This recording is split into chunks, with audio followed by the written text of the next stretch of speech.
Oh, I Yeah, was I'll do going to that after. ask, how did Yeah. Scotland do in the Euros? Oh, it's all right. The main thing here is no matter what happens, England are still going to bottle it. Yeah, they will. They'll get through the quarterfinals and fuck it. Oh, well. Notice when you mention England, no one fucking responds to you, by the way. Oh, yeah, I Oh, know. England are playing at 3 a.m. No one cares, mate. Everyone hates you. Fuck it. Let's go. Let's do it. G'day. This is the Two Beards Wrexham Podcast, your go-to for all things Wrexham AFC. Join us as we chat about the highs and lows of our favourite footy club. She'll be right, mate. G'day, beard brethren, Sheilas, fuckheads, and just all-round legends. Welcome to Two Beards Wrexham Podcast. I'm your host, Rousey. That is Adrian. We are back, baby, for another week.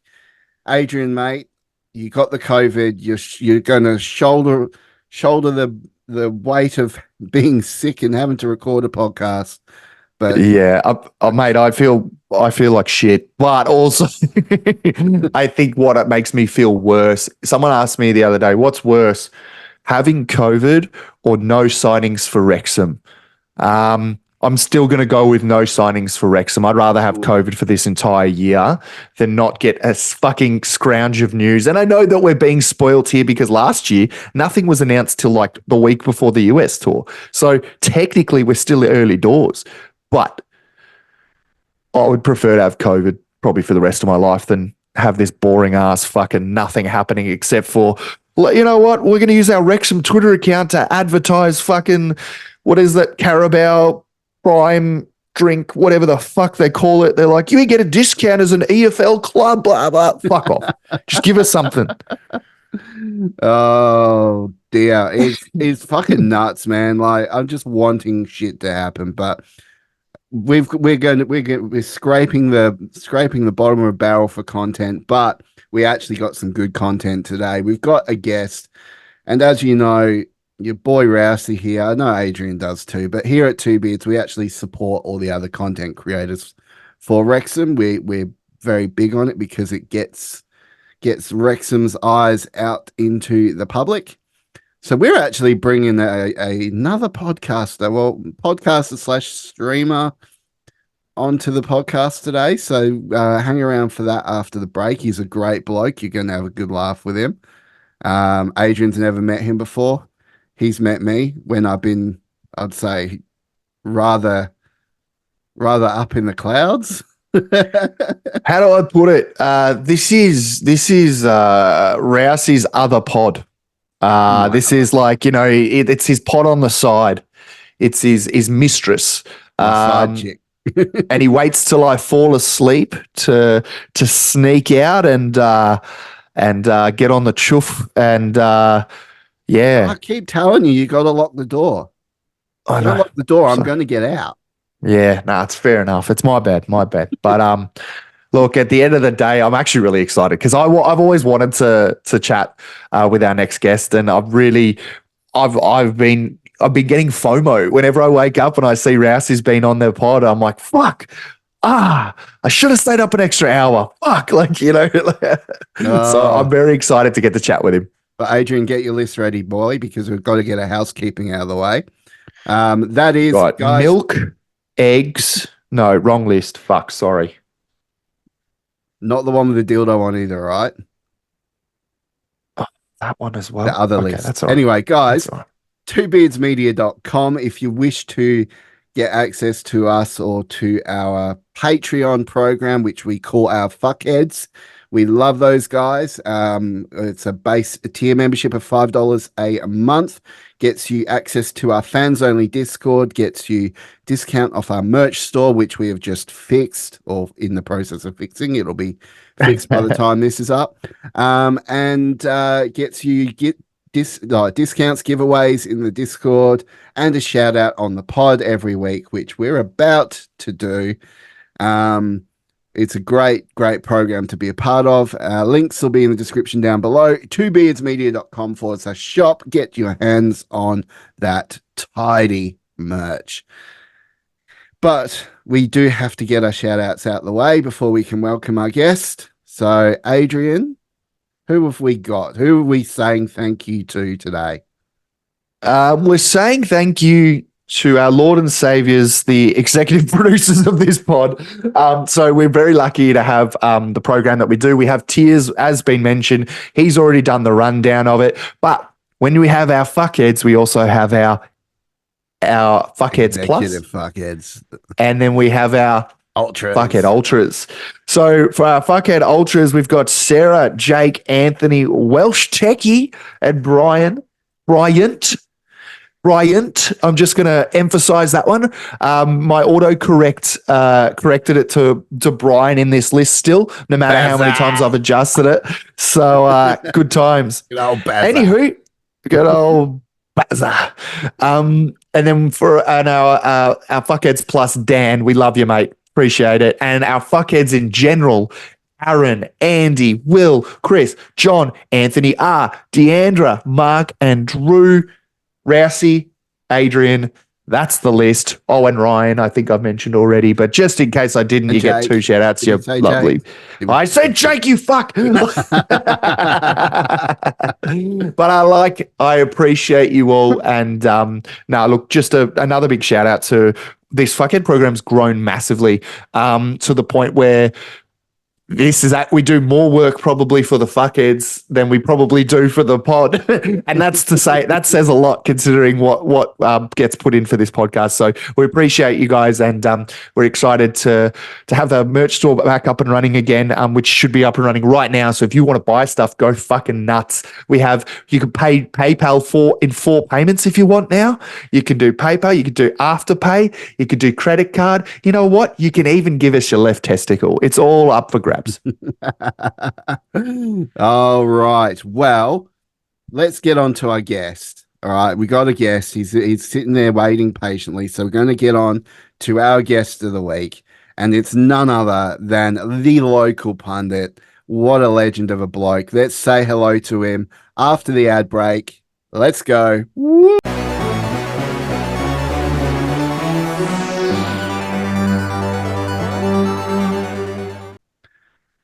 Well, beard brethren, Sheilas, fuckheads, and just all-round legends, we have a fantastic guest on today. He's an ex-member of the Chippendales. He's a proper local. Well, he's local to the planet Earth, so he is local. So, but he runs an exceptional stream, and I've been on there a few times. And he's extremely brave because he's accepted me on when I've been blazed off my nut. But I got the absolute pleasure here of welcoming Josh from the Local Pundit. Mate, you are a good-looking man. I just got to say that. You are a good-looking man. How disarming is that? Jesus, that's so disarming. It's so disarming. Just like you guys, thank you for the thanks for having me on. I'm really excited to be on this podcast today. I've been looking forward to this all last 2 weeks we've been planning it, so I'm excited to be on it. Thank you very much. Oh, mate, we're really glad to have you. Glad to have you. So, but just to preface, that was a joke. You're not an ex-member of the Chippendales. Oh, I believed it. Oh, I can believe it. I can believe it. But let's fact check it. But what's going on here? What Has 90s, what 90s boy band were you trying to How did he find this? Wow. Wow. The internet is it's permanent. It's not you can't erase that. Wow, that is my first headshot. That's amazing. That's a tell me the context behind that photo. So you said it was your first headshot. Were you doing acting? What was the go? Wow. Oh, I cannot believe you just pulled it. We went right down there. We went under the nail right there, just pulled it back. Here we go. That's awesome. Yeah. You fuckers. All right. Yeah, I moved to Los Angeles when I was 22 years old. And that was one of my first headshots. I was an actor for like I don't know 10, 12 years, and I was doing soap operas. And allegedly, when you go with the the banana hammock top, there you go with the greased hair. You're Italian. That's it. Yeah, Love it. for those that are not Love it. watching on our YouTube medium and that are listening to the podcast, I just pulled up a Don't. photo of Josh, and he is an absolute stunning specimen of a human. White tank top, and literally looks like he's from like a 90s boy band. And I tell you now, like, oh yeah, I just had to ask. I was like, damn, man. I tell you what, man. I tell you what. If you have to find someone in this life that speaks to you the way that Rousey speaks to Josh right now, it's like I need to find that in my life. Like I don't think my wife talks to me like that good. Like you know what I mean? Like that was good. That was good, Rouse. That was good. I mean, I that's so long ago. It's I moved here at 22. That's 22 years ago. That photo. Damn, Wow. 22 years. So Yeah. were you successful? Did you get on any shows? I did a few things. I came out here. I moved out here right out of college. I was like any other actor who was working at a bar. So I mean that was the main job, obviously.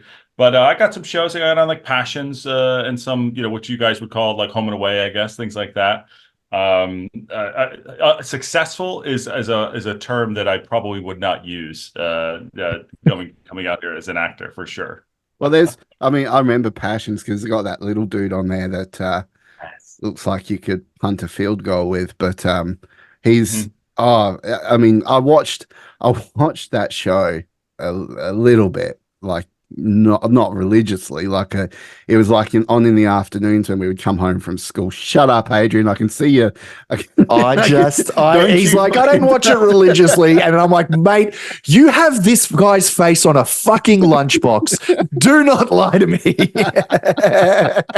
Oh, that's amazing. Funny enough, on the show, so there's a guy on the show. His name is Galen Jaring, and he was on the show. So funny enough, he wasn't going to sign his contract, and they brought me in, and I almost got hit because they basically used me so he would sign his contract. Went all the way down to the end and then he finally ended up signing his contract. And I actually just ran into him for the first time last year at a concert. And we actually met for the first time at like 20 years, which is very interesting. That's so funny. I could LA's see that, just like crazy. just you doing those end of scene looks that they do on those soap operas. Like, Yeah. yeah. I believe they call that blue steel worldwide. Even worldwide. Blue steel. I mean, blue steel in Australia is those boots, isn't it, Rousey? We sell those blue steel boots. Oh yeah, the good old blueies. They're like tradie boots. So when everyone says blue steel, I still think of these fucking tradie boots that people wear, like carpenters, builders. All these people have just got like these boots on. They're like, yeah, I pulled a blue steel. I'm like, what? You got some new shoes or fuck? I don't know. Awesome. Blue But so like. Well, but I guess my question now is because Rousey's got to know you, and I feel like this is my time to shine, my time to get to know you. So, how did you first get into Wrexham? First of all, as a club, like following them, was it the doco? Was it the announcement of the owners? Was it prior to that? What was the go? I've been watching Rob McElhenney since 2005, and he's been honestly like my idol, who I would always want to work with at some point in my career. And I really idolize the fact that he works with his friends and my wife, and some of my friends like modeled our careers out there for a little while. So when Rob bought Wrexham with Ryan, I was like, is this guy joking? Like he's literally living my dream out. I love football, and he did it. He bought Wrexham. And at the time, my cat Salem was going through cancer treatment, so he was doing chemotherapy. So in the mornings, I realized that I could watch the games. So he wasn't doing well, and I would watch the games with him at 5 a.m. To give him his medicine and things like that.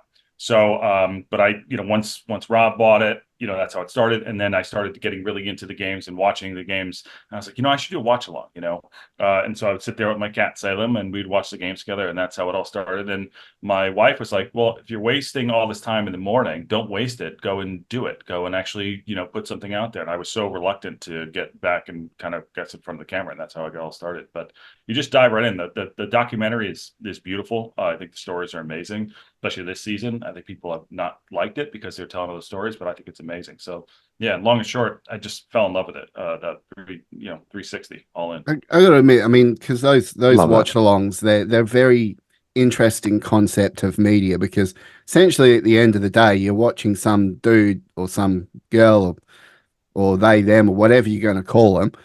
Yeah. You're watching them watch a game Yeah. or watching them watch a show. They're not allowed to display the show. So you're literally just watching them watching the show. And a lot of people, and you don't do this, so by all means, if you see this watch along come up on YouTube, and we will give links to the channel in the description below, but you watch some of them and they just literally sit there, watch the game, and you're just watching them. They don't say anything. And they're like, Yeah. oh, he scored. And you're just like, who scored? It's like, it's a very, very niche market, very hard to get correct. I mean, it's got to be nerve-wracking every single time because you don't know what's going to happen. Yep. You're obviously expected to be somewhat in the know and professional and understand the game and what's going on and who's who. But I mean, some people don't put in that effort. They just want to have, they enjoy being watched. Yeah. They like fucking eating cereal. For themselves. Yeah. Right. Yeah. Sorry. So how, I mean, you would have had to have really done a lot of research into it, because your content that you put out with the watch alongs is really, really interesting. And you give a lot of context, you get a lot of guests on your shows, aka like myself. Sheldon, also someone who loves to be in front of the camera. Rousey loves it, fucking froths it. If he's not in front of it, he doesn't want it. So, I'm just, my question with that being is like, how did you actually get into actually doing the watch along and knowing what you know and being able to convey that in real time? Because we have the luxury of going back, editing, doing retakes, all that sort of shit. But you are live, which is a recipe for disaster for us. I will say something that gets us cancelled. So he keeps suggesting we do like just a one-off stream, and I'm like, nah, man, I don't want to be cancelled, bro. Like, I'm not here to be cancelled. I don't want this. I don't want it. Do it. I dare you. Do it. Do it live. Let's go. All right. One episode. I'd rather be a guest on your show where you can then tell him off, because when I do it, Rousey just gets more fuel to the fire. He's like, oh, Adrian doesn't like it. Let's go more shit. Let's do it. Yeah, let's do it. He's like, let's discuss more porn topics. It's like, we're a Wrexham podcast. What the fuck are you talking about? Oh God, my cheeks are hurting. Sorry, no, but we're laughing so hard. But I guess to answer your question, live for me, I guess I always see it as like, if you need to step on the stage, and that's the hardest thing to do, and anything, right? Once you step on the stage, I did some stage plays when I was younger and looked like what you showed earlier. The hardest part is stepping out on the stage. Once you're out there, yes.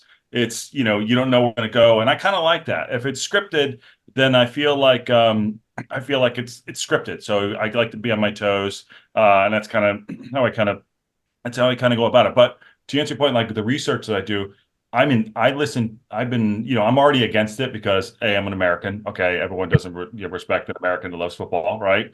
So, but I live and breathe it. Like since 2006, I listen to TalkSport 24 hours a day. Ask the missus. Every night, it's TalkSport all the time.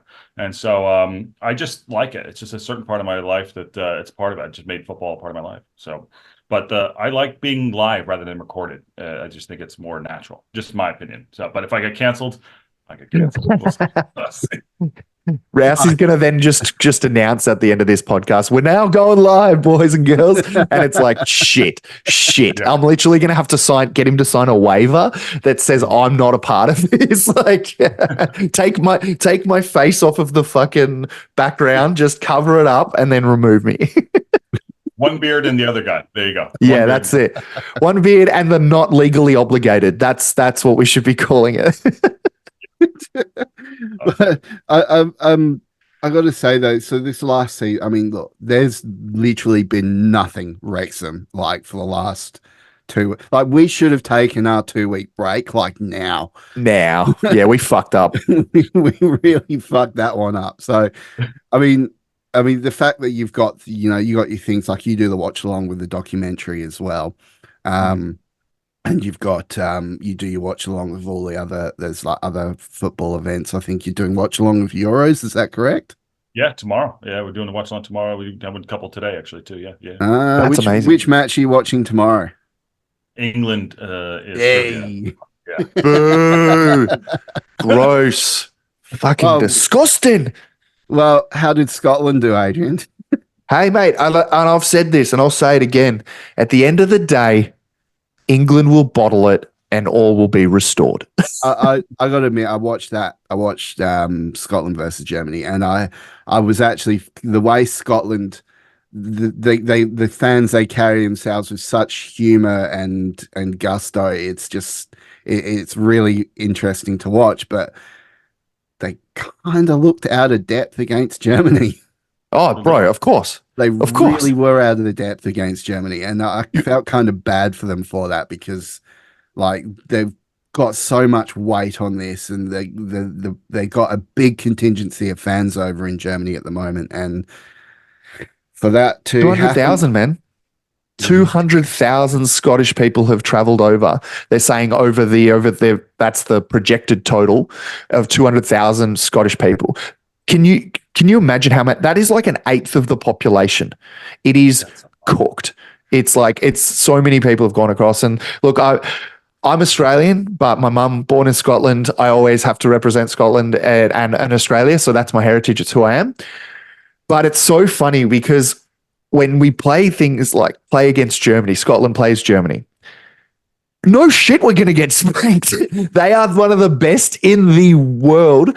And we are a team that rarely, this is why it was such a big deal that Scotland's even playing, is we rarely qualify. We're talking, even at its peak, I think the last time we qualified was, I think technically the Euros in 2020, I think. And then prior to that was like fucking 96, whatever it might have been. But it's a big gap between drinks is the way I would put it. And I think the way that the Scottish people have to do is you have to laugh about it. And what's hilarious is the only joke that I keep seeing is English people shitting on the Scots, but then everyone else just going, English, you don't want to do that because it bites you every time. And they're like, it's coming home though. It's like, it's going to bite you though. Just it's coming home, but the doors are locked, and I think the manager's going to hold it back. I will say 2-1 second half for you guys. That's kind of a win. It's still a loss win, and it's not horrible. Down to 10 men. No, I think that was an own goal though. Yeah, it was. It was an own goal, but it was anyway, it's not the point. But my favorite joke, and I'll promise I'll stop harping on about Scotland after this, but best joke I've ever heard is couple of years back, England played Scotland in a friendly, nothing on the line, and there was all these people in a Scottish pub, and then there was like 3 or 4 English guys just sitting watching the game, and the game ends in a draw, and as you can tell, the Scottish people are up like celebrating like they've won the fucking World Cup, right? We're all just going nuts, right? All the Scottish people going nuts. And then this English guy pipes up and goes, how embarrassing, saying that, nil all is a win. How embarrassing. And then he goes, it might have been, what is it? It might have been 0-0, but there's still O's and fucking boogie. And he's like, starts dancing in front of him. And it's like, that's the Scots, man. It's like, it might have been 0-0, but there's still 2 O's and boogie. And it's like, that's what Scotland's all about, mate. It's all about just taking the piss and having a laugh and a dance. And did you see that good. news report? So there was a news report where they were out on the street, and this dude lifted up another Scotland dude kilt, and lo and behold, there was a full-size cock and balls staring right in the. That's how you wear it, mate. You can't wear underwear underneath. And I'm just like, I remember, I'm just like, that is classic Scotland. You'll never see an English fan do that. Do you know why you would never see an English fan do that? Because England got small penises. They don't want to show that. They'll take their tops off and they'll dance around, but they don't want to show what's down below because not much there. So you're saying the Scots are more? I know, because I'm English. All right, as if this is becoming a dick comparing contest right now on the street on the fucking. See, I'm saying stream now. I'm being implanted with the idea that we have to do one live, and it'll be the It'll be the last time we ever do it. And I mean, the last time we ever do anything, really. But no, Josh, you actually made a really good reference just then, which was the snapping. Do you want to go into context of what that was? I was going to say the lifting of the kilt is great, but I don't know if you saw the Albanians snapping the spaghetti in front of the Italians today. Did you see that? Oh, yes. It was Oh. like, no, don't do that. Please don't. That was so good. The Italians, but I love the Italian reaction because you could easily, and you see it sometimes, especially like at World Cup, some fans just don't take it and they, fuck you, like they want to fight. But the Italians took it with such grace. They were on the floor, like on their knees, like, please don't do it. Like just having an absolute laugh. And my grandma's going to be pissed. Fuck. I mean, I'm 100% Italian, so I can say my grandma's going to kick your ass, Kick your ass, man. Doing this, beautiful. Oh, but it's cool. We've got a bit of Euro fever because I've got COVID fever right now. But other than that, the Euros at the moment honestly brings back such good memories of just international competitions. And I mean, I guess we both can say this, or three of us, sorry, can say this, is that, as Australians, as Americans, we're not part of this competition. So we can actually kind of enjoy it a little bit more without stress. Of course, you've got your maybe your national team, like you said, you're Italian, so maybe you're following Italy in the Euros. Rousey's English, is following England, I'm following Scotland. There is that, but there is a little bit less stress, would you say, for us? Yeah, a little bit. I'm my heart is with Italy and also with England. I follow too much English football to not care. Like so England and Italy are my two sides. I would say the US I just can't get into it. We're trying so hard to be awesome at football, but because we're playing in the Copa America, but England and Italy for me for sure. But it's a good watch. Not to like care as much. I miss the Wrexham games though. I really do. I really miss the Wrexham games. I'm so sad we don't have them right now. But it is how do you reckon Wrexham would go against Scotland? I reckon they'd kick their ass. It's a fair fucking point. Enough, I kind of feel sorry for you because Italy, whilst it's good they're back in the Euros and they missed out on the World Cup, they're probably the weakest they've ever been. For quite some time, very, very, very leaky in defense. So unless they're going to score high as well, then they'll be in with a shot. But being an Italy fan is a bit rough right now, and I can share that because being an England fan is rough because I don't think we're going to get into the finals with Gareth Southgate. So I agree. And everyone hates him. Fucking everyone hates him. It's like, name one person who actually likes Gareth Southgate. I don't even think Gareth Southgate likes Gareth Southgate. Just about to say, no, he's just so, because like he's got players that as they should be playing. My opinion, he's going to play tomorrow. He's going to play. He's going to go so pragmatic, and it's going to be. I hope he doesn't, but I hope he goes out and does. He's aggressive on the front foot, but he won't do it. He just won't do it. Simply won't do it. He doesn't play a very attractive system of football, let's put it that way. But I can at the same time I'll be behind him because I was born over in the UK, and just like if Wales was playing, I'll be behind Wales as well. So Wales, Scotland, and England, I'll back either of those teams any day of the week because I love everyone. I do. I genuinely do. Rousey doesn't want to make any enemies. He's like, I love Nigeria. I love China. I love all of the teams who play in the World Cup. I support. 0-0 for everybody. Let's go. Yeah. Let's just have a big party in the middle of the field. But let's getting into some of the Wrexham stuff. Sorry, with the way, I mean, obviously, we've had a good season and we're now promoted to League One. Are you excited for League One? Do you think we're going, what do you see happening for Wrexham this year? Because I know what I see happening, and I've mentioned it many times, and Adrian's like, just settle down. I'm like, nah, we're doing it. Fucking doing it. I'm in your club. I think, listen, we haven't done anything yet. We lost 9 players so far. I think we're going to go for it. I think we're going to go back to back to back. I don't know how, but I feel like we're going to go for it. I think we should invest and go as big as we can, make a statement. It's going to be hard. I don't think it's not going to be hard, but I think we should absolutely go for it. I want to see it happen. Did you guys watch the finale of Walking Wrexham season 3? Yes. Yeah, you saw them at the end there. They're like, "Well, no one's done it. Let's do it. Why not? Dare to dream." And I think that's what the mentality of the club is. Granted, Parkinson will tell you something different, and so will Humphrey, who's playing the everyone calm down, calm down, calm down. But why not? Let's go for it. I think we're going to do well. I think we can sign 5-6 players and really make a difference. So I think we're going to go up back to back to back. Yeah, Sean Harvey at the end of that episode, just when he said those words, that he said, spoiler alert for people who haven't seen the episode yet. He goes, "Can we go back to back to back? Yes, we can." And when he said that, I'm just like, oh, yes, yes. Because that means the attitude of the back end staff is that they are not resting on their laurels. They are going to go, which is great. Yeah. And well, I think the cool thing is, and I know that it was a joke in the fuckheads that because I've got COVID at the moment, and I actually agreed with Rousey. I said, you know what?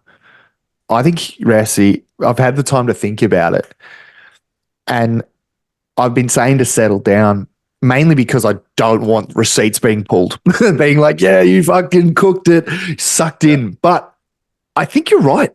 I'm openly going to admit this. Rousey is right, and I think back to back to back is purely it has to be the aim, because as much as I keep saying we'll be happy with middle table, you can't tell me that this club is going to invest the money that it does to make a loss. This is a business as well. So regardless of the passion of the club, regardless of the supporters, it's a business. So why would you want your business to just stay stagnant? You wouldn't. You want yours to continue to grow. Whether it pans out, of course, is up for debate. But I think 100% back to back to back is 1, the goal. 2, it will happen now. I truly believe that. 3, I actually think by the end of this season, if we go up into the championship, I was really worried about not being ready financially, or especially the stadium and backroom staff and even just the facilities, youth, all that shit. Mm-hmm. I reckon we get enough. I reckon if we go up, and this is just a take, if we go up back to back to back, there will be another big investor that joins Ryan and Rob, because they can't do it on their own, but they want to, and they're not selfish people. They're not like, this is our team and fuck off. I actually see someone like a Hugh Jackman putting his money in. And it sounds awful, but he recently got divorced, so he's got a little bit less tying him down.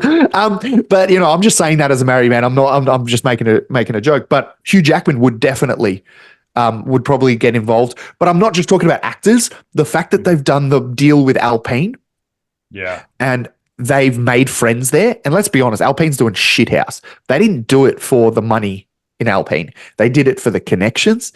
And I truly believe, now thinking about it and listening to Rousey, listening to you, listening to all the people around us, we will go back to back to back. And I actually think we might just storm into this with some fucking huge signings. And if we make the championship, I would not put it past us to go even further. But again, we got to keep a lid on things because we're supporters. We can get excited.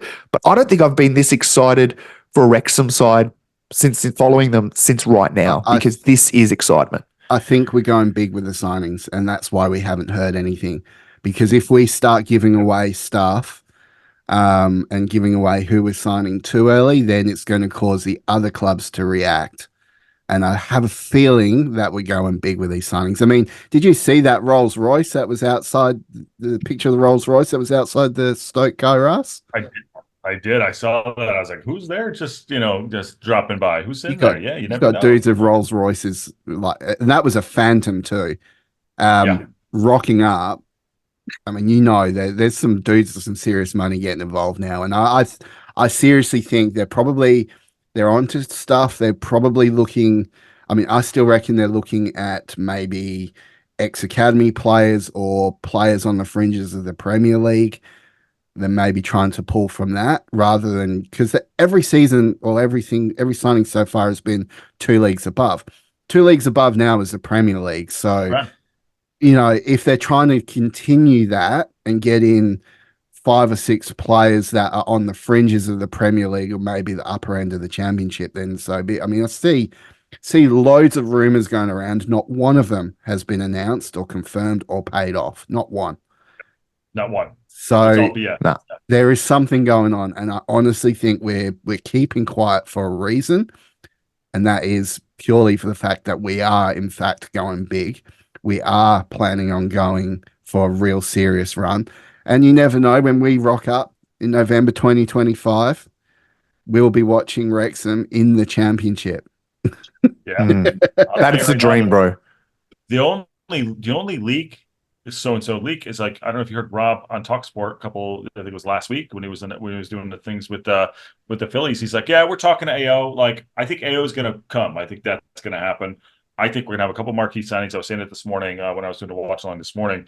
I think we're going to have a marquee signing. I don't know what it's going to look like. I don't know what it looks like, but like, I feel like we're going to step on the stage and we're going to be there. I think we're going to deliver. I just have a feeling, why not? It's going to be hard. Everyone's going, whatever. Yeah, this is the sexy club. I get it. And everyone's going to be gunning for us, but dare to dream. And, this is the Drago, Ivan Drago, Rocky IV, basically, because they always relate it to the Rockies. Granted, obviously, Carl Weathers is going to die, which he already did. But, we got to go and we're going to fight Drago and we're going to kick his ass. Let's go. That's what this season is about. Yeah. Agreed. I love that, man. Carl Weathers could be the Stockport. they can go back down. That's the hope. Those guys. That's the hope. But like, I like this mentality for a lot of reasons. I used to kind of pin it, especially maybe last season. I used to pin it for arrogance. But there's a little bit difference between, oh yeah, we're just going to do it. But there's a difference between, no, we're going to go for it and we're going to go hard at it. And like, let's be real. If we aim for the moon but still land in the stars, meaning we get a playoff spot, but maybe we just miss out, or we just stay in the league, it's a win. Yeah. So the way we should be looking at it is exactly the way that you both have pinned it, which is dare to dream. Let's do it. Let's fucking go. I honestly think you're right. It will happen now. And even if it doesn't, if we can stay up, then that's a win. So regardless, we shouldn't be upset. Do you know what I mean? Yeah, and you gotta be careful with the playoff system though, because like you can't, like, you look at what Doncaster did, and what happened to them in the playoffs of League Two. They got such an insurmountable lead, and then they lost it all in the second game. Like it, and that can happen.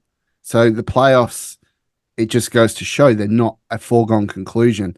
We will have an advantage playing a playoff at home because we're so damn good at the Stoke Kairos, but we're going to have to go away from home and play away from home. So I just hope those away bugs get ironed out. I think what's helped us out too is the way we went up both times, getting basically chased out of the National League by Notts County, pushing us the whole way, which is great. We had to earn that. Last season, Stockport, Mansfield were good. We came in second, obviously, but like, what happened at the beginning of the season, losing Mulls, Elliot Lee stepping up. Middle of the season, you have Macca playing really well in the middle of the park. We had to fight for it. So I think that's going to come into play as we go up, as we go into League One. So if we just went up, like, cruise it, like, it's too easy. We did fight for it, and we got a manager, and Parkin. I really like Parkin. I don't know if I've seen a little bit more of Parkin. I really like him too. Just the mentality state. So he's a proper lad, Parkin. He's a proper lad. Yeah. His celebrations at the end of last season was still my favorite. Like, just to see him, who looks like a stone cold killer, to be like jumping up and down, singing songs and like fucking like having an absolute ball. I was like, I love this man. Like, and I think that's another thing, testament to what you mentioned before, Rousey. Backroom staff, not only are they going to go for it, but they're all unified. No one's going to be like settle. No one's going to say shit.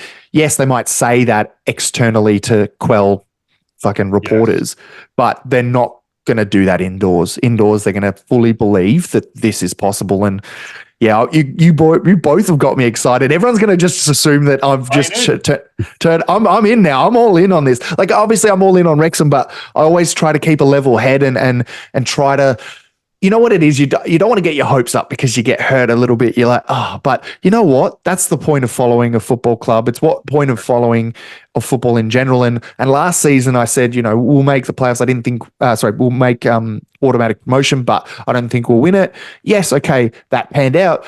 But fuck, did I want to win? I wanted to win it. So fuck a prediction. Doesn't matter. You want your club to be as far ahead as possible. And if we can go back to back, and we're all of a sudden we're straight in like that's the dream. And I think if no one's done it, why not us? Yeah. No one starts a race to come in second. You want to come in first. You know what I mean? You want exactly. to go, competition. I'm granted using an example. Someone comes in like, I hope I come in second or third. Let's go win. And I think that's the mentality. I think the mentality. This comes up a lot because I'm not obviously from Wrexham, right? And none of us are, but like I think there's a mentality of like I had Tommy Kaus on, and he was like, "Don't Rex it up." Like so they're going from a club being so used to kind of screwing it up. Now you're the favorite, and you don't know how to transition into that. So I think there's a little bit of a mind fuck, I guess you can say. Sorry to swear, of a mind fuck about it. But yeah, you're apologizing for swearing on a Two Beards podcast. Fuck. Just let it fly, boy. Let it fly, man. Sorry, let it fly. Yeah. I'm saying it's a mind fuck. They're going from underdog to there you go. Sorry. I'm proud of you, Josh. Get it. He did it. He fucking did it, guys. But you know what I love is there was this is actually more of a question as well, but I've loved how when it started, it almost was like the Americans were embraced immediately from the locals, right? So everyone's brought them in under their, and then when, popularity kicked in, let's go by seasons of Welcome to Wrexham. Season 2, people are a bit pissy. They're like, oh, you're taking my seat, even though there was only 75 fucking international seats, but whatever. Yeah. People are mad about it. People are going off. And now it seems to be back into the fray where people are making fun of Wrexham for having American fans. And then the Wrexham fans are being like the big brother saying, hey, only we can shit on them. Like, you don't talk shit about our Americans.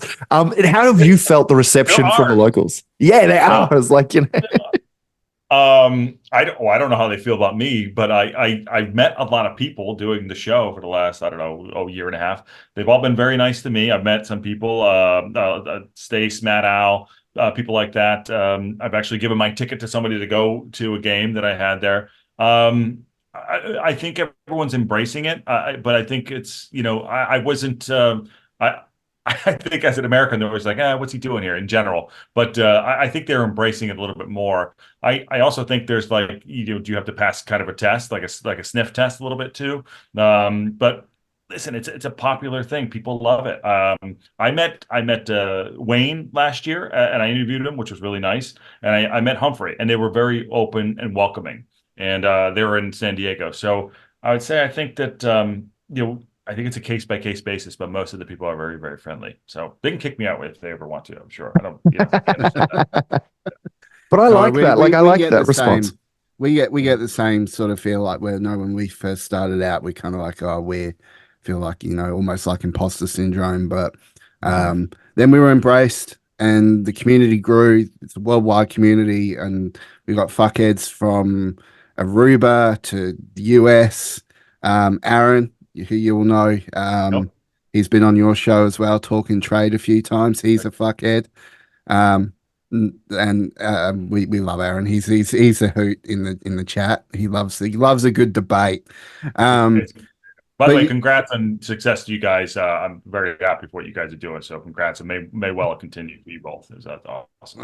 Appreciate Thanks, it, man. But I really appreciate it. Just touching base on League One. Mm-hmm. And thank you so much for that. But Rousey's not used to getting compliments. He's just used to me and the guests shitting on him. So this is a bit of a fucking weird one. That's one way to throw me off, is to compliment me. But looking at League One, I like your eyes, Rousey. Now, don't take my line. I love his eyes too. I like him. You know what? Beautiful son of a bitch. Sorry. You're so sexy. Yeah. Do I need to pull up that photo again, Josh? No, we want Rousey photos. We've been begging for it this whole time. Let's go. So I just want to say with League One, now Mhm. we look at teams like Norwich. Are you aware of Norwich City? I am. Yep. Okay, so they're constantly up and down between Championship and Prem all the Yep. time. Up, down, up, down, up, down. It's like a fucking basketball. Rotherham are the same from League One to the Championship. In the past 7 seasons, they've gone up and down, up and down, up and down. So they're going to come down. Chances are I would like them to go back up, and we'll probably go up with them. I don't think Birmingham are going to be too much of a threat. And now that is a big call. That's a huge That's call. a huge call. But hear me Like out. it. Birmingham have been a little rocky. They've been very rocky last season. They're going. They've got a lot of problems behind the scenes. They go through a lot of coaches. They've got rid of a lot of their good players, and they're having to gear up for League One.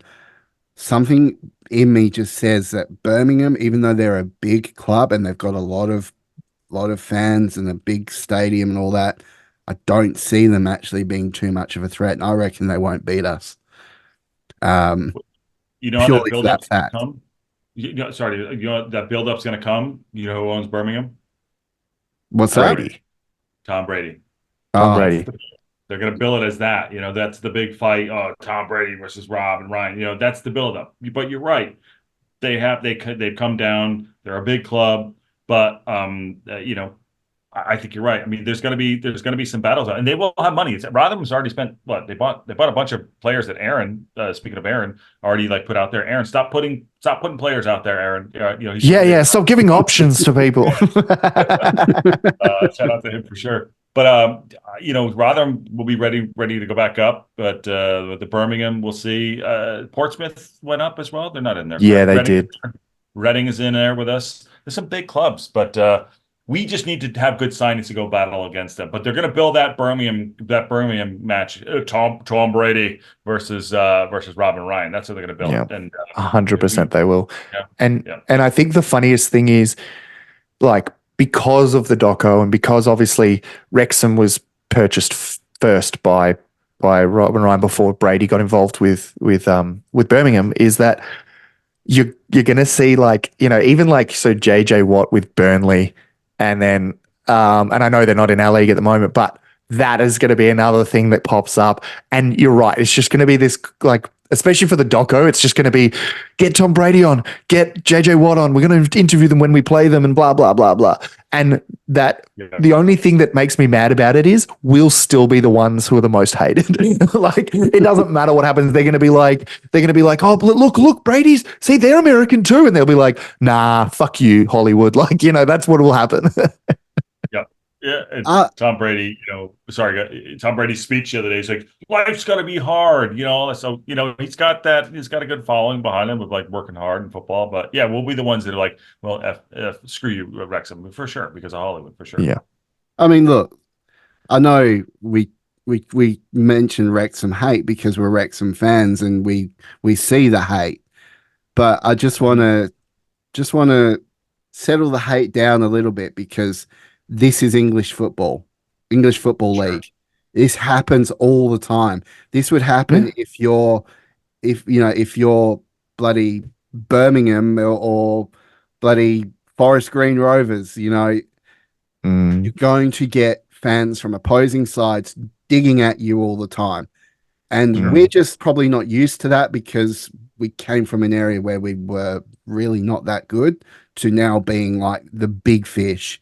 So we're going to notice that hate feed through a lot more from opposing teams. But I guarantee you that's happening on those opposing teams as well. If you're a fan of those opposing teams, you're going to feel that hate from other opposing teams. And you're going to think that your side is the most hated. It's the way that football is, and it's all light-hearted banter. It's all a bit of fun, and it's something that people in the UK do really, really well, is the banter. And it's the one thing that I really, really love is seeing that banter happen, especially in forms of chants, you know, or like you're seeing in the Euros at the moment, like you said with Italy and. Did you say the Euros? No, the Euros. Sorry. Euros. Okay. Yeah, You're those right. COVID years, mate. Those COVID years got you Those COVID fucked years. up. But do you know what? Oh, Like, no. I agree to that to an extent. The difference is like, and again, and Josh, and I were talking while you were, off camera for a moment, powdering his nose. We talked about just like supporting football in general prior to Wrexham as well. And you'll know this, and you'll know this as well, Rousey, that yes, you're right. Everyone gets hate. Doesn't matter what league you're in. You could be in the A League. I follow Melbourne City, one of the most hated teams because they got bought out by the City Group, Manchester City Group.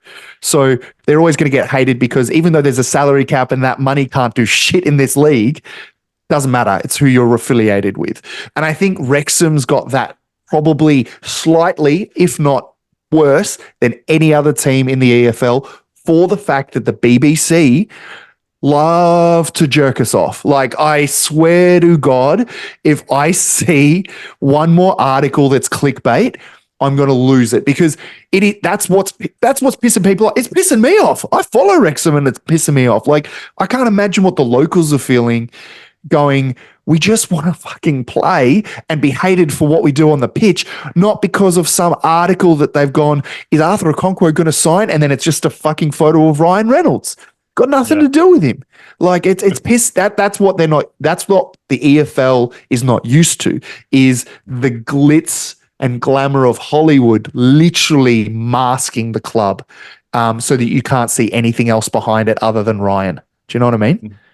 Yeah, we, as fans, we kick every ball. We're fanatics, obviously. You know, we want to we support the club. You know, wear it like a badge of honor at this point. You know, I work in the film industry in Los Angeles, and I every time I'm like, oh, the Hollywood Club, I'm like, all right, I get it. Just get me to, when I read an article, I'm like, just get me to the article. Like, if they don't mention it, they mention it in every freaking article. I'm like, okay, I can skip the second paragraph because it's just about Rob and Ryan when they bought it and Hollywood duo, blah blah blah. Great, and give me the quote. That's all I care about. She's right. A lot of clickbait out there, but like, be Macca, wear it like a badge of honor. Great, come after us. Let's go. Siege mentality. You know, that's love that. Yeah, I love that. I love that. But we got to go to a quick ad break. But after this ad break, we will actually get into discussing a bit more about what you do over in Los Angeles, and have a bit more of a discussion in that, and just see where it goes for the last part of our little segment. So, guys, be sure to join us after the break for more Two Beards and Josh from the Local Pundit. Let's go! Woo!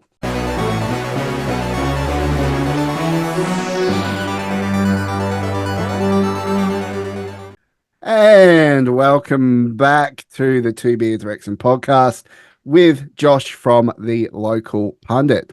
So we want to know more about you, Josh. We want to know. So you're in Los Angeles, the entertainment hub of the whole entire world. Everybody knows Los Angeles. And I'm fortunately know it for the shit traffic. I've been there, and it sucks. but like, tell us. So you obviously you are you originally from Los Angeles? No, I'm originally from Connecticut. So I grew up in Connecticut. I went to school at the University of Connecticut.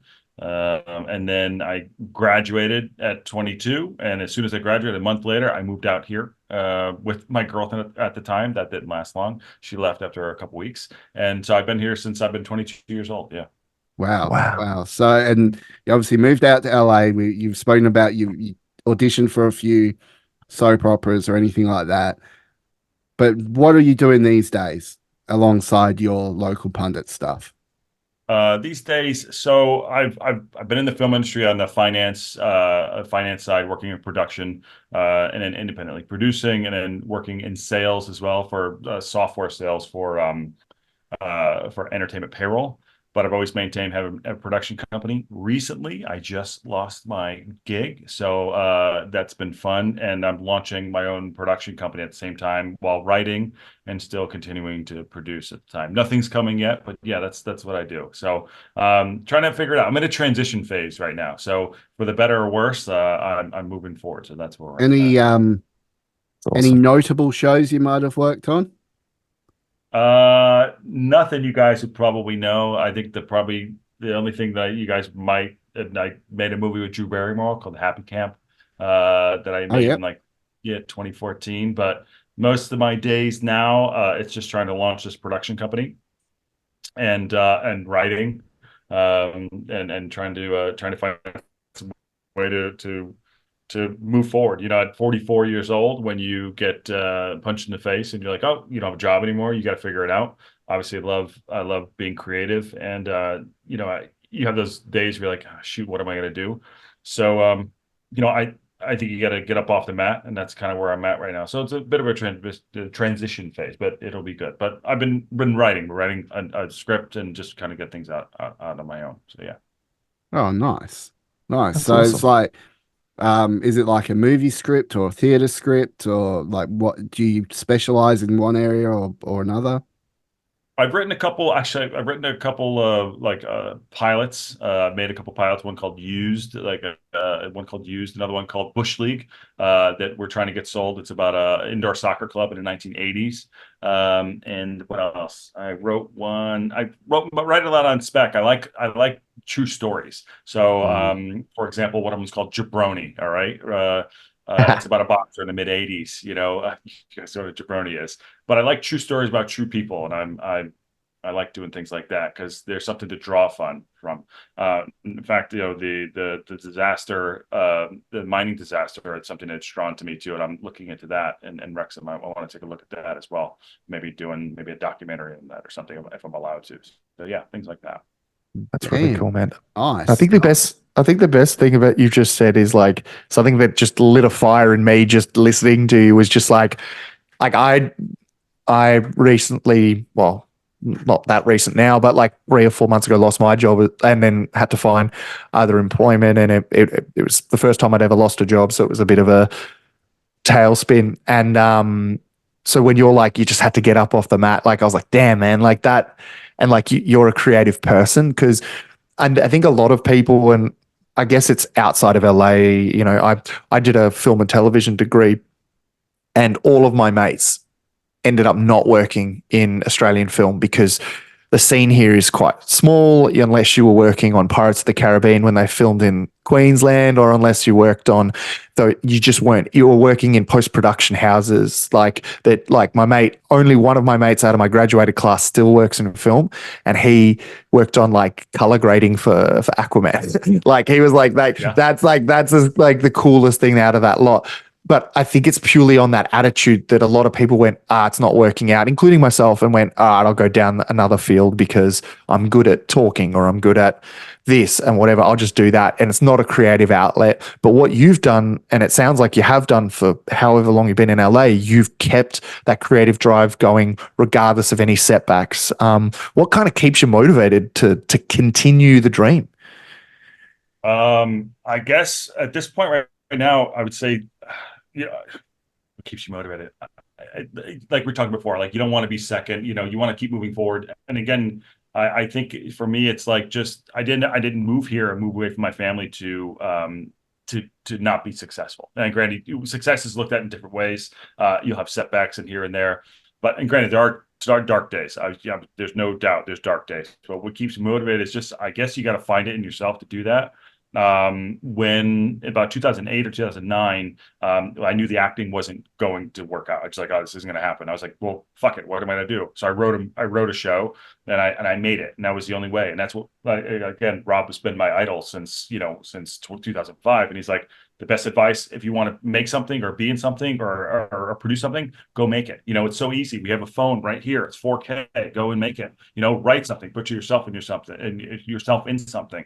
I guess that's it. It's like you got to find something within to do that. And my motivation, also, my wife works in the film industry, and she's very supportive. You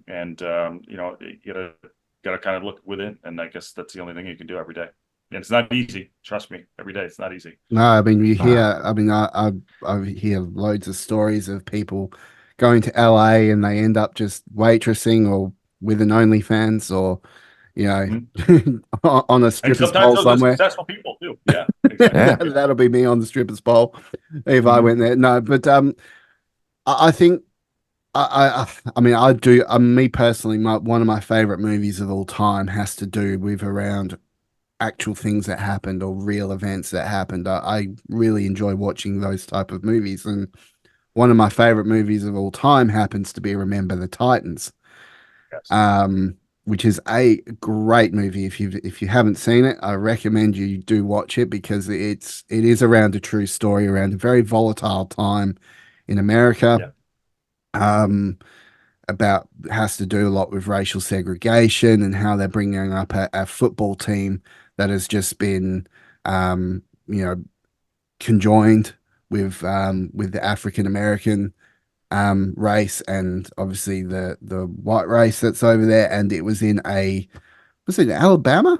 Was it Alabama? That sounds about right. Definitely in the South, right? I think you're right. Yes, or Texas or somewhere. Like it was somewhere in the South where that was quite prevalent, and it was a massive thing that happened.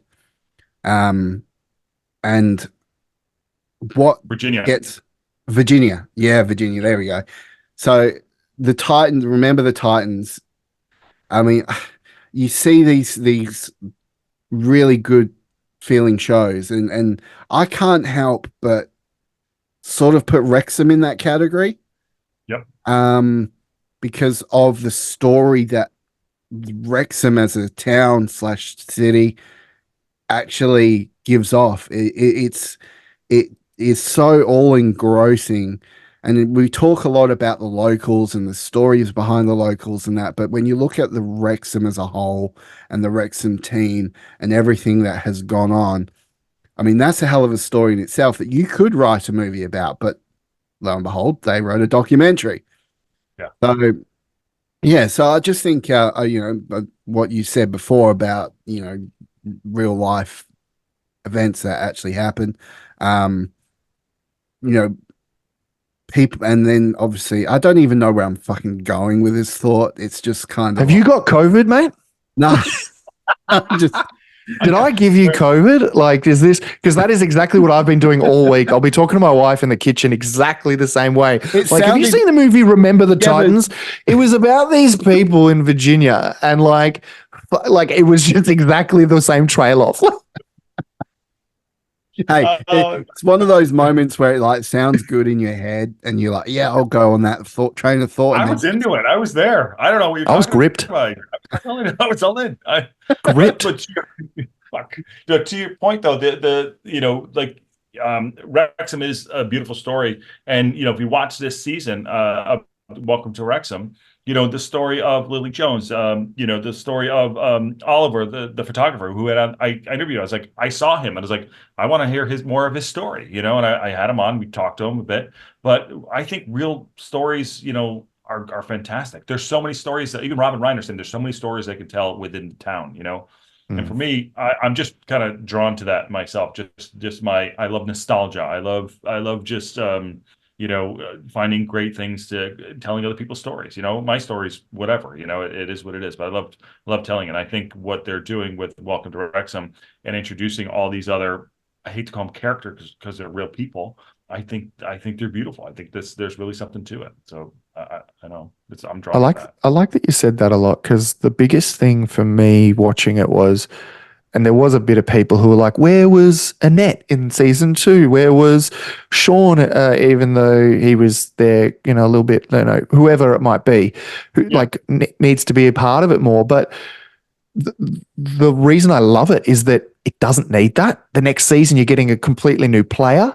You're like, holy shit, this guy, who's this guy? Like, obviously, we know watching the club, obviously outside of it. But if you're someone watching just the series alone, like my parents have never watched a Wrexham match with me, mainly because they're in a different state, but they just watch the series. And when they see Anthony Ford or they see, James McLean get introduced or whoever, like it is getting introduced, it's game changing for them. And it actually makes the story greater. Whereas you do have a lot of, I'd like to say, previous different variations of a very similar show where they bring in people and they just keep the same people and you just trying to milk a story out of them, even though there really isn't anything left.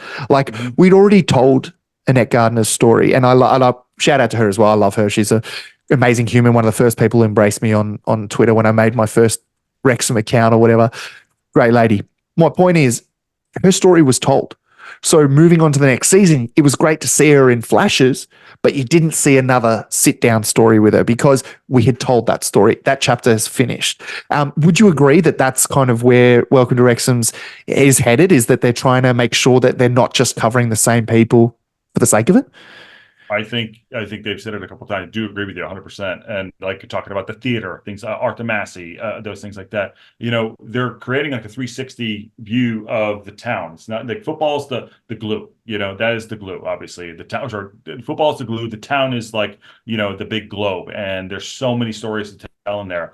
And I think you're right. I think there's, you know, think of it as like a string, you know, there's little pearls on the string that are going to tell those stories throughout, and they're going to continue to do it more. You know, if you look at it too, stories, you know, so I hate to call it reality television, but it's replaced so many things. Reality television is so successful. This is like an advanced version of that because we're telling people's real lives. It's not fake, and we're the fly on the wall. We're very lucky to be a part of it. You know, Two Beards being a part of it, growing with it, even, you know, all the Beards and Devotion, Local Pundit, all of them. You know, I think being a part of it is kind of help telling the story. So it's really kind of a cool thing what they're doing. You It's never been done know. before like this. Two Beards Media and Local Pundit in season 4 of Welcome to Wrexham. You never know. But Never know. actually, my mind just flashed back to something you said earlier. You're a Manchester United supporter as well, yeah? They're like Right. I'm guessing your second team. It is now. Yeah, It is now. So, was the moment that they became your second team when they played Wrexham in the friendly? How wow. did you? I want to know how you took that. Because like when I saw that happen, I was fuming. I was like, this motherfucker just cleaned up our top player. No, not you. It was all your fault. Josh, what have you done? What did I do? Like, what did I do? Again? Christ. What did I do? Yeah. No, but I was like, this motherfucker cleaned up our top player, broke his ribs, took him out of action, all that sort of stuff. And that was a Manchester United player. Yep. I was there.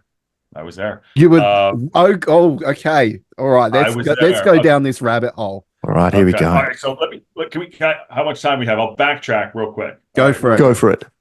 All right. I'll make it quick. Why I support Manchester United, how I got into football. 2006, I was in New York City. I played basketball my whole life, played at UConn. I was a walk-on. Had no idea what the hell soccer was. Didn't care. Football, whatever. Didn't care. I was walking down in New York City, and I saw that a pub had, I think it was the Euros on, and England were playing Portugal, and Rooney got sent off. Ronaldo got Rooney sent off. And I was like, what? They're like, oh, they're on the same team. And I was like, what do you mean? They're like, well, that's a Portugal guy. That's an English guy. And then they like, oh, they play for Manchester United. So that's how I found Manchester United. And from there on, I was hooked because I didn't understand. We just had the Lakers and the Celtics. Didn't make any sense. When I flash forward to the game you're talking about, Wrexham versus Manchester United. So I did a short film called Game Day. I kind of made it like a spoof on Welcome to Wrexham. It's on our channel. You can watch it.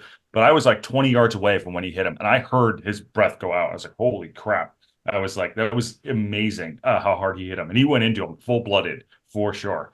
But when I was there, I noticed that Wrexham outshined in the crowd. It was a Wrexham. It was all Manchester United is massive, and all the whole crowd was full of Wrexham fans. I was like, oh, this is different. This is really, really different. So when did I swap over?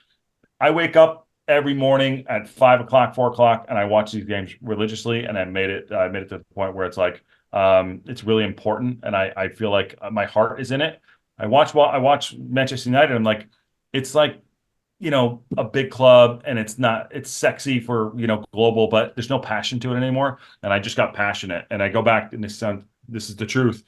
I would sit there with my cat my cat Salem was going through chemo, and we watched it together, and it just always reminds me of him. I know, you know, the cat, I get it, but we had a special bond there. Beautiful. And that's when my heart moved over to supporting Rex, because we would do it together in the mornings at 5 a.m. So that's when I probably moved over.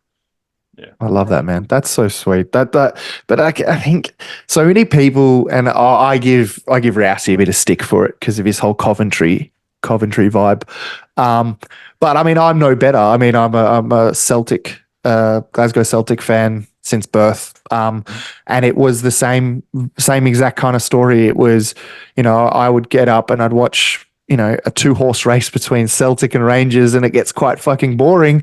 To the point where you're just like, oh, cool. So we're going to dominate against everyone except for Rangers. And then that's when the battle happens. So unless I'm tuning into the Old Firm derby, I just didn't have that passion. Whereas every game for Wrexham was a fight. Every game for Wrexham is to move forward and to be better than the previous. And I think I follow sport quite religiously. I'm a Geelong supporter in the AFL, and I get that same vibe where they're building to something great. And I want to be a part of the ground floor, not when it's, like you said, not when it's sexy, not when it's global and it's this whole thing. I want to be there and as quickly as I could. And I think that's what the best part about Wrexham. And I think, Rousey, your story about the Coventry one as well is a really good point of that as well. Is it's not changing allegiance because you still have respect, you still care for the other club, but the difference is you are getting up every weekend like a religion to watch Wrexham play. You're not doing that for Coventry. I'm not doing it for Celtic. You're not doing it for Man U.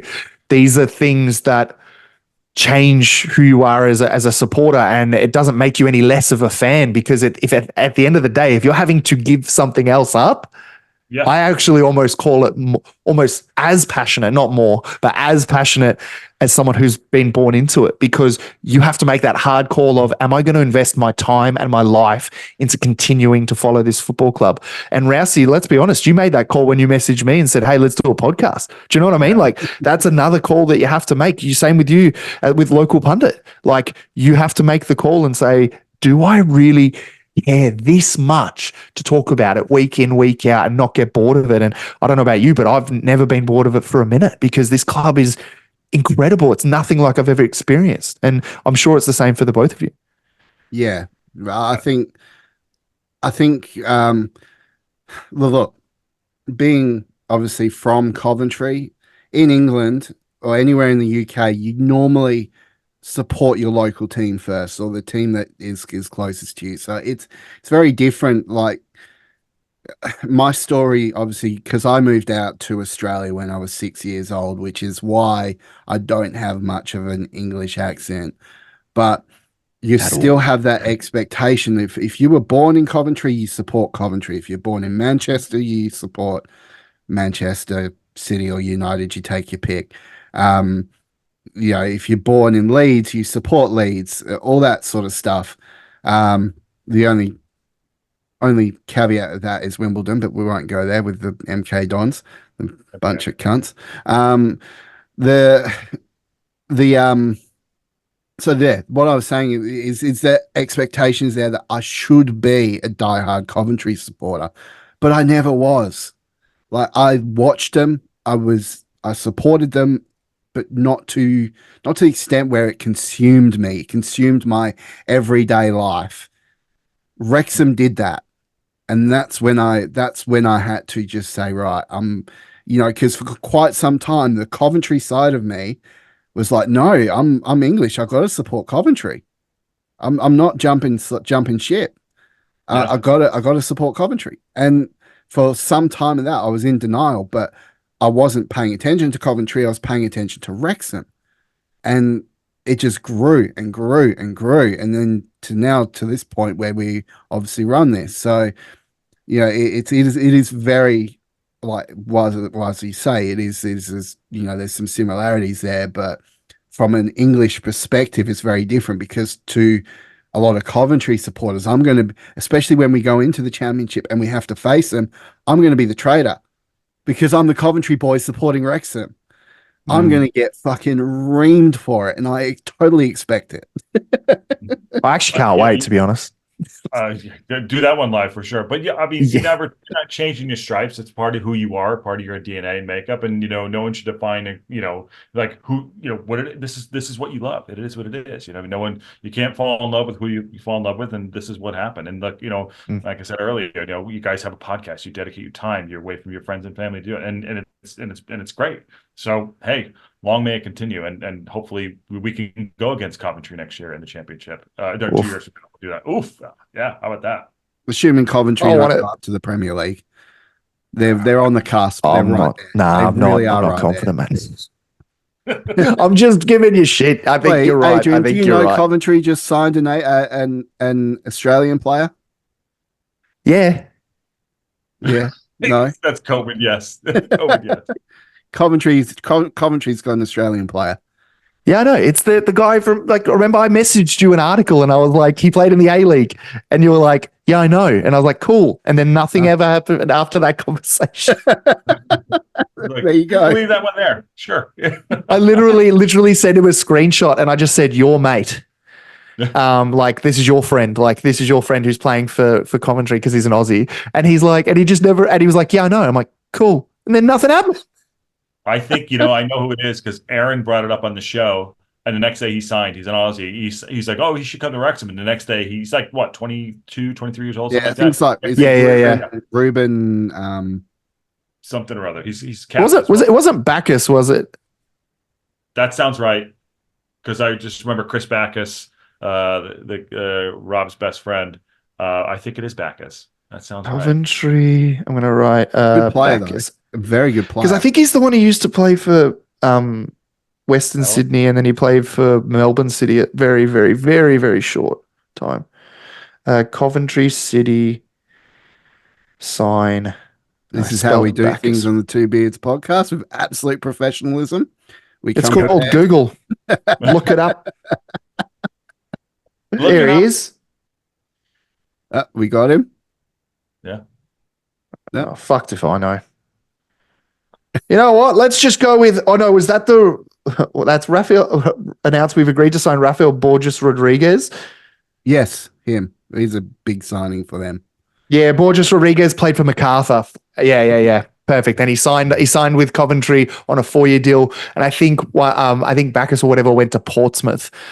So again, another person that Aaron mentioned. So can I just put this out there that Aaron, shut the fuck up, because if you keep telling people about all these great players, they're going to just go and all of a sudden we've got nothing. Just put out like people we don't want to sign and have them sign. You know what I'm saying? Yeah, I did that the other day in the fuckhead chat. What did you say? I linked a player from the 10th league. Oh, that's right. He was trying to be a facetious cunt, and he was like, and he goes, "What did you say?" And it was just like, "Oh, we're going to be signing this guy." And I linked him and who it was, and Aaron's like, "No idea who he is." I'm like, "Yeah, he's from like the 10th league." He's because 9 out of 10 is coming. It's happening.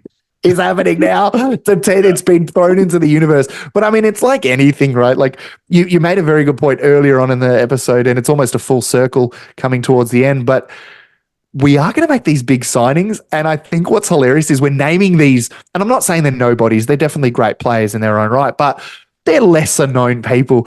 But Wrexham are going to do exactly what they did last season. Remember when we signed McLean? I was literally orgasmic. It was the greatest experience. Like, I was like, oh my God, we've just signed. You guys understand how big a deal this is to have James McLean? And everyone's like, yeah, I mean, he's okay, but he's a bit older. I'm like, you shut up. He will literally fight people. Like, it is going to be amazing. And then what did he do 2 games in? Chopped some fucker up got a card and then wanted to fight the guy over the fence. It was just, he is the epitome of what you want on your team. Yeah, he's fantastic. I think he's going to be our captain with Mulls this year. I think those would be 2 captains. Fingers crossed, man. I want him to be. I think we talked about this on the last episode, I think, Rouse, and I think you mentioned your time on Local Pundit talking about captaincy, but I think they'll choose Mullen to be captain and McLean will go vice, just for the fact that there's a huge chance that McLean misses half of the games due to suspension. So it's like, like there's a fucking huge chance that's going to happen. So I don't know. We'll see. I think it's, and no one saw McLean happening. No one saw Fletcher happening, and no one even saw a Okonkwo happening. So all these things that people were talking, it wasn't until like the dying moments, until that player is going to sign, that the news starts filtering through. All this shit we keep on hearing, Wrexham are interested in this player, Wrexham are interested in that player. Well, none of that's fucking happened. None of it. That's just linked to the So summer. it's Yeah. and it's one of the Clickbait. reasons why I'm quite bullish with Adrian on we do not talk about Speculate. trade rumors We don't speculate. until it's like there Yeah. on almost on the dotted line. Then Holding the shirt, right? Yeah. holding the shirt. Actually, not even that, because there have been times, e.g., Luke Armstrong, where they've got photos in a Wrexham shirt and then they never signed. Yeah. I do the new. We usually, like, during the season, I did the news and update show like every day. Like there's stuff to talk about. Now it's like every other day because you don't want to put out BS. You want to give some quality stuff. Yeah, there's like the thing with Jamie Vardy or Bale, whatever. It's BS. It's like bullshit. Yeah. But it's like, but you're right. There's going to be a lot of crap. But we will start getting, the jersey's going to drop and things will start. We're getting to the games. It's all gonna. next month. It's all going to off. happen at once. Like Yeah. When those kits launch, watch the frenzy of everything after that, because I think that's how it'll go. It'll be kits, and it's like, why are we doing kits now? Wow, look who's in a new sexy kit. It's fucking Ronaldo. Like, you know what I mean? Like, it's just like these random ass. Like, it's going to be hectic, and I'm actually kind of excited for it. As much as I bitch and moan about no news. Well, when it happens, it's going to make it quite special. For sure. Yeah, it's gonna be great. Looking forward to it. Yeah, Love it. Yeah. All right. Well, Josh from the Local Pundit, we're gonna wrap things up here, and we thank you for coming on the podcast. Thank you so and much. giving up your time. I know it's in the evening time over in LA at the moment. But where can people find you? Give yourself a shout out, a plug. Let people know where you can find you. And guys, the links will be in the description. I really do recommend you get out there, give Josh and his crew a bit of a listen, because the Local Pundit, it's very entertaining and well worth a watch. So, give yourself a quick plug, Josh. Thank you. No, I want to first thank you both for having me on. I really appreciate it. Thanks you. We've been talking about it for a couple of weeks, and you guys are always welcome to come on my show as well. Anytime, just give me a 2-second warning so I can get you on. But thank you very much. At the Local Pundit, at all the socials. We do news and update shows, live watch-alongs. We got a couple things brewing, trying to grow a little bit more. Some other things happening. So we're trying to make it a little more rounded TV show. So we'll see. But again, I really just appreciate the meeting the community, because I do this also too to meet people like yourself. And I think this is what it's all about. We would never have met if it wasn't for this. So I'm so very happy. So thank you very much for having me on. And to your audience, congrats to you guys as well. Thanks, awesome. Man. Awesome. We love you, man. Guys, after this, we will wrap things up and we will finish off the podcast for this week. And again, Josh, thank you. We'll see you guys after the break. Woo!